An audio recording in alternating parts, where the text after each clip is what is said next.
story this morning. President Moon Jae-in departs for Washington on this Wednesday for a summit with US President Donald Trump. Both leaders hope their talks at the White House can be the catalyst to get stalled diplomacy with North Korea back on track. Our Shin Se-min starts us off.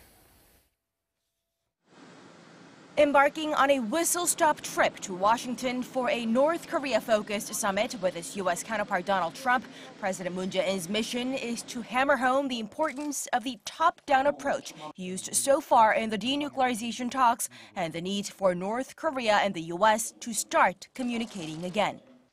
The South Korean leader is set to leave for Washington on Wednesday afternoon for what will be his 7th face-to-face with President Trump. This summit is based on the need for both sides to consult with each other and revive the momentum for dialogue after the Hanoi summit. In the U.S., President Moon will continue his top-down approach and look for concrete ways to achieve the complete denuclearization of the Korean Peninsula.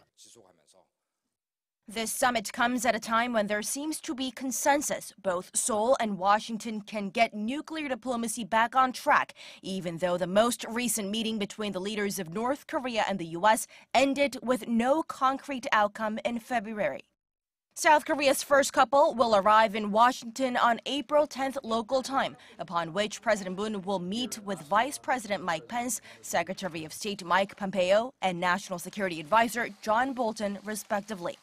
All three, like President Trump, have been vocal about pushing for the complete denuclearization of the Korean Peninsula. Then the summit between Presidents Moon and Trump will take place for about 2 hours at the White House. It'll be followed by an extended meeting with senior presidential aides. Though not fully disclosed, it's likely President Moon may raise the need to loosen sanctions on Pyongyang or provide incentives to North Korea that makes life easier for ordinary North Koreans. The leaders may also cover their military cost-sharing framework as well as bilateral trade issues. Bringing the leaders Kim and Trump back to the negotiating table might not be much of a trouble, given that it's not the first and that neither has shot down the idea. But the big unknown is whether President Moon's trip to Washington this week will help find a middle ground between Trump's all-or-nothing strategy and Kim's small deal approach. Shin Se-min, Arirang News.